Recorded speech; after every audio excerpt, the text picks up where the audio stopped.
Fala, meus queridos, como vocês estão? Tá tudo certo?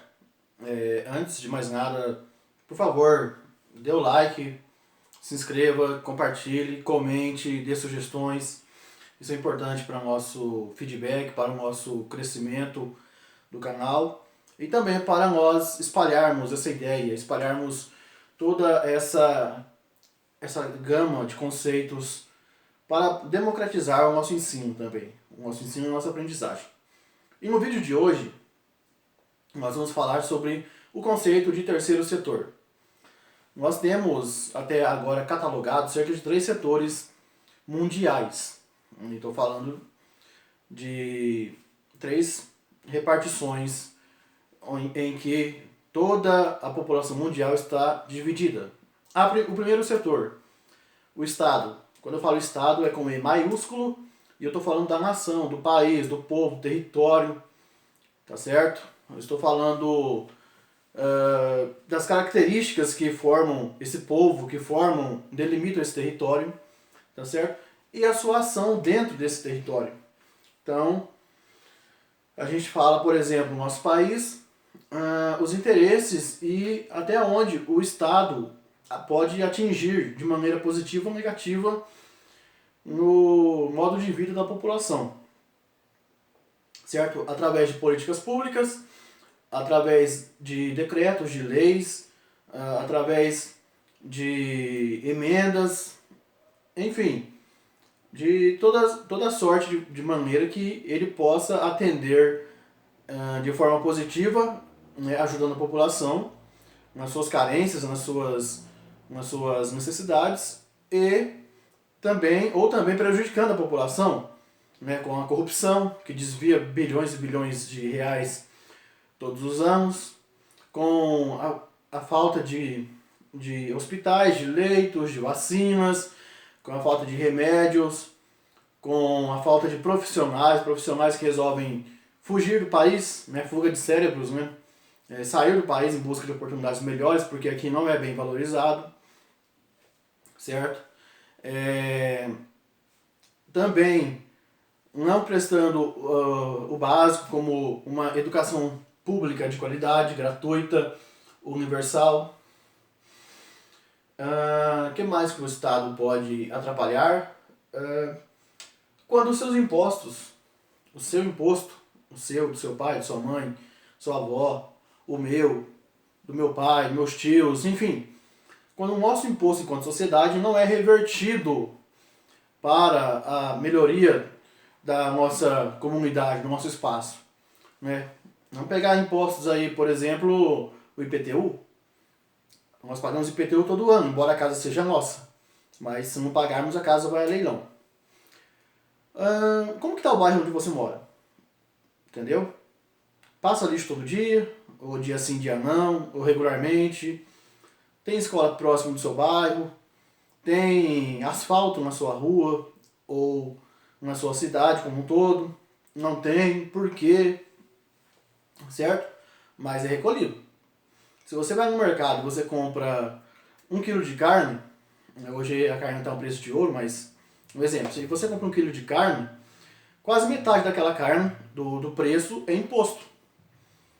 Certo? Para onde foi esse dinheiro? Para onde vai? As estradas nossas estão esburacadas, estão cheias de remendos, acidentes, mortes, violência constante, sucateamento das instituições públicas, né? Trabalhamos cerca de 5 meses, sabia? É isso mesmo, 5 meses do ano. O nosso salário, ele vai para imposto, tá? Os outros 7 meses, o salário é nosso. Então, assim, é como se a gente ganhasse pra gente. É lógico que você não vai dar o seu salário, eu não vou lá e o governo pega meu salário e faz o que ele quer. A gente tem o salário da gente. Mas a contribuição que a gente coloca para o governo, coloca não, a gente não tem opção. A contribuição que o governo pega da gente, ela equivale a cerca de 5 meses de salário. Todo ano são aproximadamente trilhões, 10, 15 trilhões de reais em impostos. Tem um impostômetro lá em São Paulo, mas tem um site também, pesquisa. Até hoje, até agora, quantos milhões, bilhões, trilhões de reais foram arrecadados? Tá certo? Ok. E cadê o dinheiro? Cadê a melhoria? Né? O Estado, ele é obrigação dele. Ele pode abrir o mercado, nós vamos falar do segundo setor, que é o mercado. Mercado global, economia de mercado, enfim. Ele pode abrir, ele pode tirar um pouco da sua responsabilidade, mas o básico do básico é ele. Infraestrutura é ele, educação, saúde, segurança. É obrigação do Estado. E cadê? Tá certo? Então nós temos essas eficiências e essas deficiências também no Estado. Eu estou falando do Brasil, mas isso não existe só no Brasil não, em outros países do mundo é a mesma coisa. Em alguns é até pior, tá certo? É muito pior que aqui. Mas, né, nós estamos falando de algo que nós conhecemos, da realidade que nós conhecemos.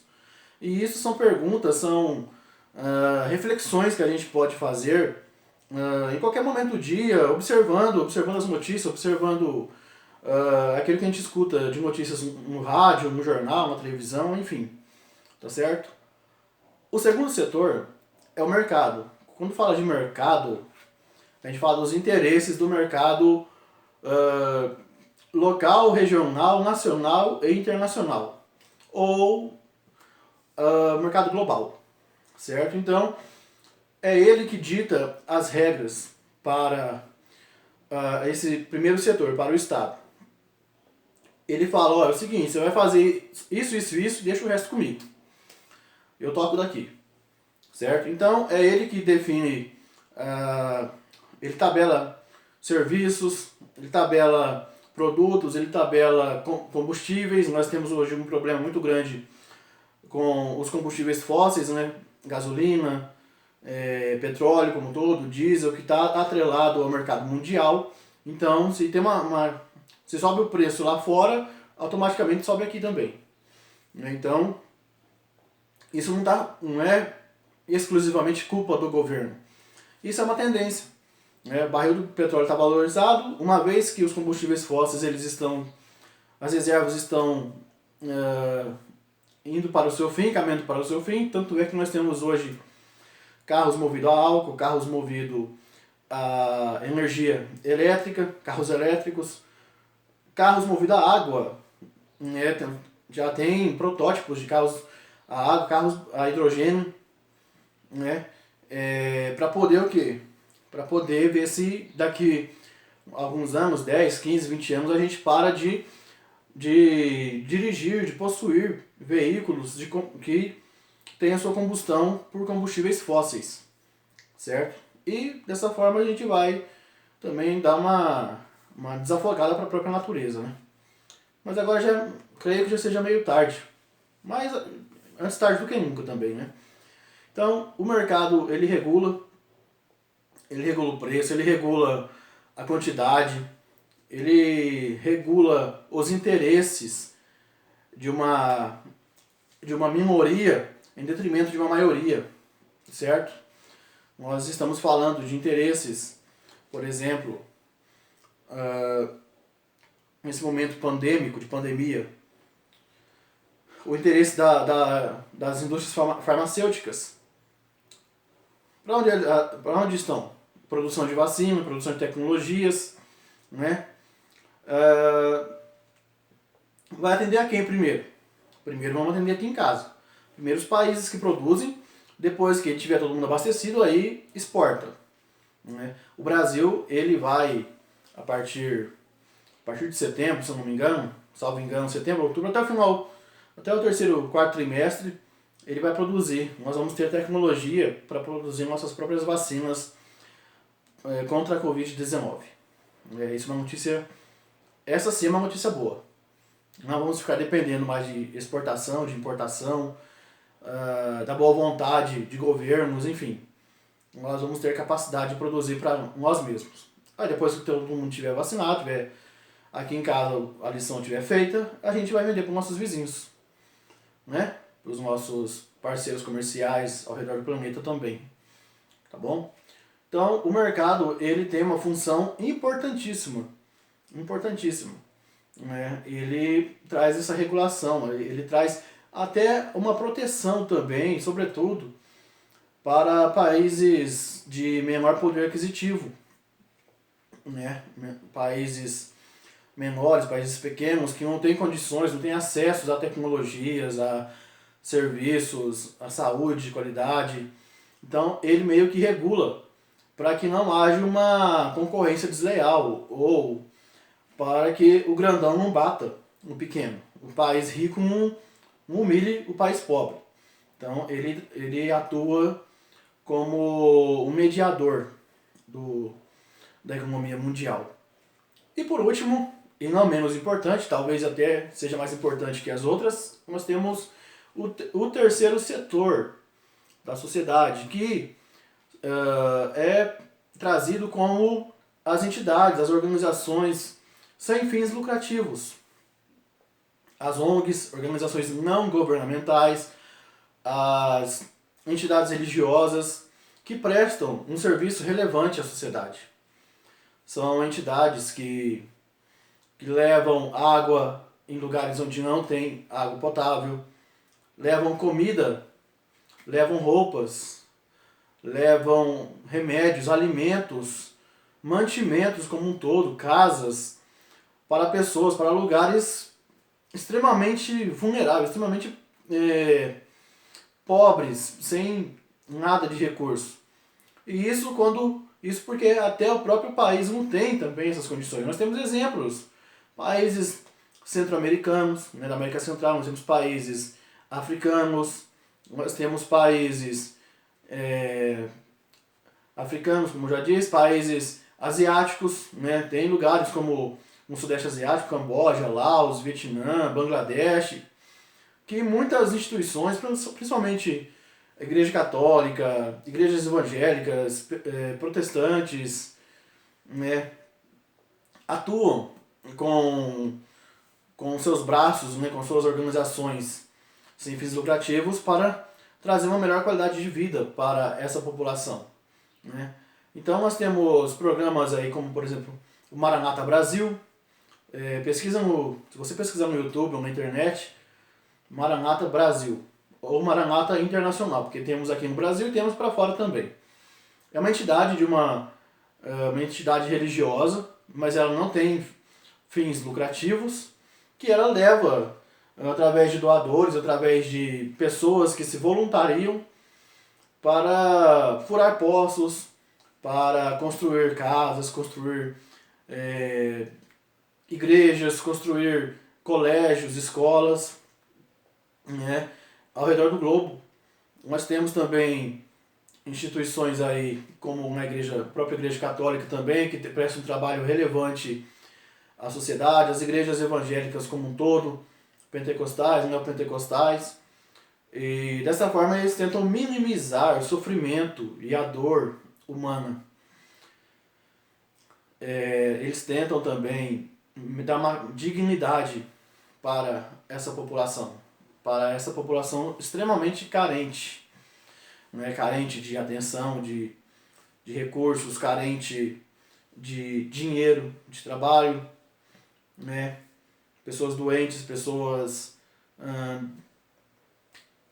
infelizmente que não têm a mesma sorte ou a mesma bênção que nós temos, certo? Então, esse terceiro setor, ele é extremamente importante para a sociedade, porque se não houvesse ele, ou sem ele, a desigualdade social, que hoje já é gigante, ela seria um abismo. Seria algo quase que insuperável, não daria para a gente superar, né? Porque nós temos hoje governos totalitários, governos que prezam apenas para si, sempre fazer o seu pé de meia, sempre garantir o seu sustento, garantir o emprego seu e de seus familiares, se perpetuarem no poder também. Tem governos que estão há 30 anos, 40 anos, nós estamos falando países do norte da África, por exemplo, países asiáticos, né? países com ditadores. Aqui na América, na continente americano como um todo, também temos países que possuem ditadores em seu governo. E pode ver que a miséria ela assola violentamente esses lugares, né? Mas se você pesquisar a vida dessas pessoas, desses mandatários, eles estão muito, muito, muito mais ricos que a gente, muito melhores, tá certo? Então, para o capitalismo, é bom haver a miséria, é bom haver a desgraça, né? Porque assim eu posso lucrar com a dor do outro, eu posso fazer propaganda com a dor do outro, com a fome do outro, né? Eu posso fazer caridade ou marketing disfarçado de caridade, posso fazer propaganda política, eu posso, né, fazer buscar meu eleitorado aqui, meu curral eleitoral, usando e abusando da fome, da morte, da doença das pessoas, certo? É assim que muitos chegam ao poder. Quando chegam lá, viram as costas para a população. Aí, trazendo aqui para o Brasil, nós temos vereadores, nós temos prefeitos, nós temos governadores, senadores, deputados estaduais, federais, ministros, presidente e vice-presidente. Vários são assim. Direita, esquerda, centro, extrema.